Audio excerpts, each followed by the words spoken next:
So this is the question number 30 from 2023 midterm immunization paper, and this question comes under the topic strings in Python. So in this particular question आपको क्या बताना है कि string से related तीन functions के बारे में बताना है। मोर ओवर आपको क्या करना है, एग्जांपल की हेल्प से इनके यूज केसेस बताने हैं। तो अगर मैं बात करूं सबसे पहले काउंट फंक्शन की, तो काउंट फंक्शन क्या काम करता है आपका, एक किसी पर्टिकुलर स्ट्रिंग के अंदर कोई छोटी स्ट्रिंग या कोई एक बड़ी स्ट्रिंग कितनी बार आ रही है, that will be the functionality of the count function.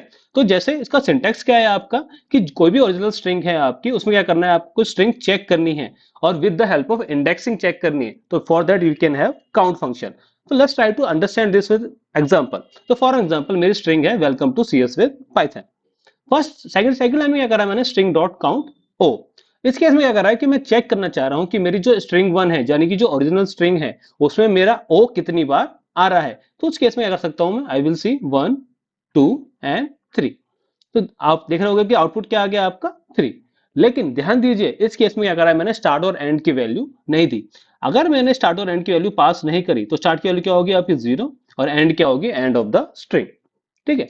Now इस केस में क्या करा मैंने, ओ ही कैलकुलेट करना चाहा, लेकिन चेक करा कि मैंने स्टार्ट वैल्यू क्या दे दी 7। तो अगर मैं इसकी इंडेक्सिंग करूं 0 1 2 3 4 5 6 एंड 7, तो 7 से मतलब क्या है कि 7 से स्टार्ट हो रहा है, उससे आगे कितने आपके ओ हैं, तो उसके कितने ओ हो गए आपके, दो बार। तो this is the same thing. Again क्या करा मैंने, 7 से लेकर 17 यानी लास्ट वैल्यू क्या दे दी मैंने आपकी 17 दे दी। तो उस केस में क्या होगा, ये वाला जो ओ है वो काउंट नहीं हो रहा। हेंस इन दिस केस क्या हो रहा है आपका, एक ही आउटपुट आ रहा है। क्यों, क्योंकि आपका जो स्ट्रिंग काउंट हो रही है वो एक ही बार काउंट हो रही है। तो आई होप आपको थोड़ा आइडिया लगा होगा कि काउंट फंक्शन काम कैसे करता है। Now moving on to the next one. The next one is upper function. अगर मैं बात करूं अपर फंक्शन की, तो अपर फंक्शन क्या काम करता है, किसी स्ट्रिंग के अंदर जितने भी लोअर केस कैरेक्टर्स हैं आपके, यानी कि स्मॉल ए से लेकर स्मॉल जी तक, वो सारे कैरेक्टर्स क्या करेगा, वो अपर केस में कन्वर्ट कर देगा। उसका सिंटेक्स क्या है आपका, जो भी आपकी स्ट्रिंग है उसको क्या करना है, स्ट्रिंग डॉट अपर। उस केस में क्या होगा, जितने भी लोअर केस कैरेक्टर होंगे आपके, वो क्या होंगे, अपर केस में कन्वर्ट हो जाएंगे। तो जैसे एग्जांपल के लिए हमारी क्या है, एक स्ट्रिंग है जिसका नाम क्या है, welcome to CS with Python. If you see इसके अंदर क्या है, बहुत सारे आपके स्मॉल केस कैरेक्टर्स हैं। तो ये सारे केस कैरेक्टर्स क्या हो गए आपके, अपर केस में कन्वर्ट हो गए। The next one is lower function. अब लोअर फंक्शन काम क्या करता है आपको, it gives you either true और फॉल्स।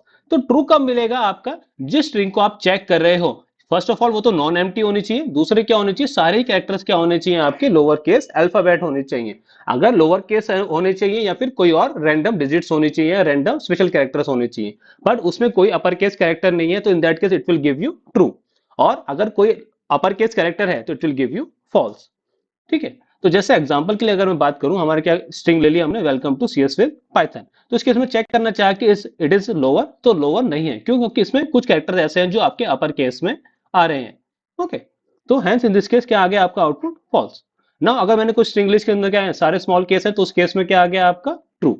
मैंने कोई स्ट्रिंग ऐसी लिस्ट के अंदर क्या है, मेरे स्पेशल कैरेक्टर्स भी हैं, डिजिट्स भी हैं और स्मॉल केस कैरेक्टर्स भी हैं। तो अगर सारे ही स्मॉल केस कैरेक्टर्स हैं, चाहे डिजिट हो या ना हो, चाहे स्पेशल कैरेक्टर हो या ना हो, यानी कि कोई अगर आपका अपर केस कैरेक्टर नहीं होना चाहिए, तो in that case it will give you true. तो I hope you got an idea कि काउंट फंक्शन कैसे काम करता है, अपर फंक्शन कैसे काम करता है, and more over is lower function कैसे काम करता है। Now, based on the similar concept, we have a practice question for you. You need to answer this one in comment box. What will be the right answer for this one? Okay, guys, then that's it for the day. If you have any doubt regarding this one, feel free to ask in the comment box. Okay, then thanks for your time.